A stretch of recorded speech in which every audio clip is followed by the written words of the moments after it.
Boa noite, pessoal. Quero corrigir com vocês o exercício do dia 25 de março de 2020. O exercício que eu passei para vocês tem o seguinte enunciado. Marcelo foi acometido de câncer e solicitou isenção do imposto de renda em razão de sua doença. O benefício foi negado pela Receita Federal e Marcelo ingressou com a ação visando a declaração de que possuía o direito em obter a isenção. Em sua defesa, a União alegou que Marcelo não tinha direito ao benefício, pois haveria violação ao princípio de isonomia, e que o laudo médico apresentado por Marcelo não era o laudo oficial. Após alguns meses, Marcelo foi curado da doença e o procurador da Fazenda apresentou a petição sustentando que a ação teria perdido objeto, já que Marcelo não estava mais doente e não teria mais direito ao benefício. E a pergunta que eu fiz para vocês foi a seguinte: estão corretos os argumentos utilizados pela União? E eu deixei algumas decisões judiciais e a lei que trata dessa isenção para que vocês pudessem dar uma olhada.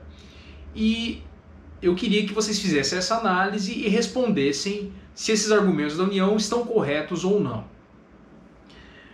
Bom, então temos três argumentos principais. Primeiro, haveria uma violação ao princípio da isonomia em razão dessa isenção que teria sido dada a Marcelo e não a todas as pessoas em geral. E, em segundo lugar, que o laudo que o Marcelo tinha apresentado não era um laudo emitido por um médico oficial, por um médico perito do INSS, por exemplo. Já o terceiro argumento, que foi depois que Marcelo melhorou da doença dele, foi no sentido de que ele teria perdido o direito a esse benefício por já não ter mais a doença.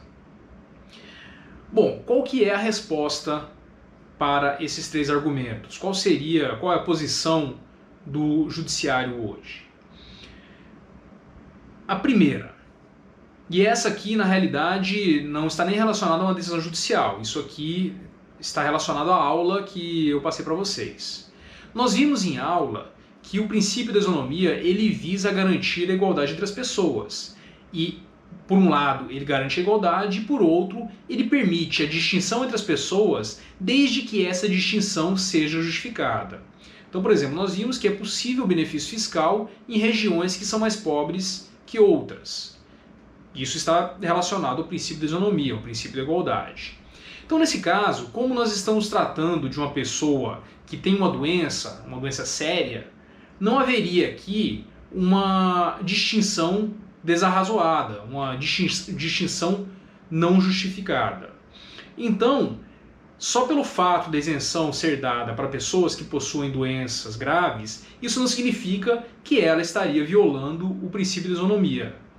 Portanto, sendo essa lei válida, ela é aplicável e Marcelo teria sim direito ao benefício. Então esse primeiro argumento da Fazenda, ele não se sustenta.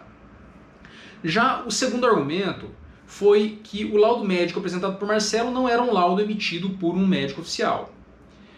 Quanto a esse argumento, eu gostaria que vocês olhassem a súmula 598 do STJ, que é exatamente sobre isso.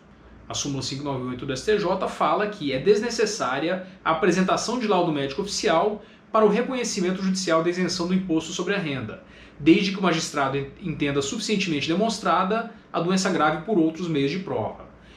Então não é necessário, para a concessão da isenção, que o laudo médico seja um laudo oficial. Pode ser um laudo de um outro médico, desde que acompanhe documentos que demonstrem que a pessoa realmente está com essa doença que permite a concessão da isenção.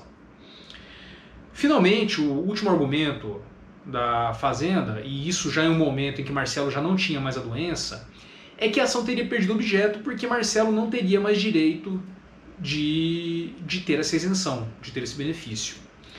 E aqui eu peço para vocês lerem a súmula 627 da STJ.